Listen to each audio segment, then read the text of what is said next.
Hi, I'm Jai, and this is my sixth autism awareness video. The topic of today's video is going on a holiday, as I did so recently. Now, before I go on holiday, I'm already anxious about changes and the fact that there's entirely different routines.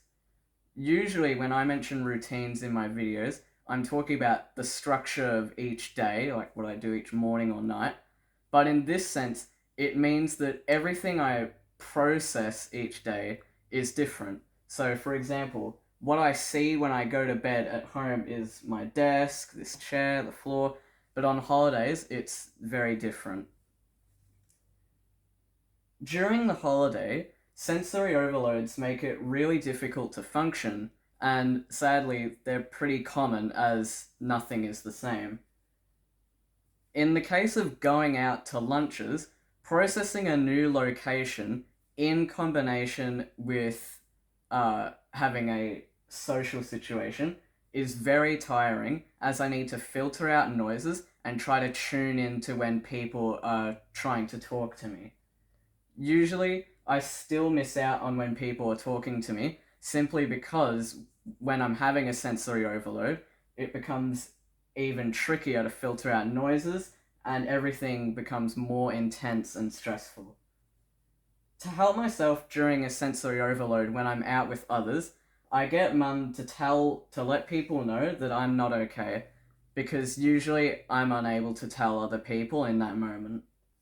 Then, something others can do to help is to not pressure me to talk or answer questions because, as I said earlier, it's really hard to filter out so much noise and I'm just trying my best to cope. Above all, the best way people around us can support us is to just be understanding that autistic people are not being rude or antisocial in this scenario. It's just that we can't always manage our surroundings, and closing our eyes, blocking our ears, and just getting rid of as much input as possible is the only thing I can do instead of a big public meltdown. One day, I woke up already feeling sensory overloaded, so my mum had the idea of putting ankle and wrist weights on me. This really helped settle my senses to a more manageable state. Another thing that helps ease my stress is doing a repetitive task such as a game or organizing menus on a device. These being familiar tasks, they give me a sense of control and I don't have to think about them too much, so it calms me down. Everything I've spoken about today is specifically about my holiday, but these are all things applicable to everyday life. Now that I've talked about how I feel during holidays, now my sister Claire will give you some insight on her experiences during this holiday. Because even though we're both on the spectrum, we find difficulty in different everyday things.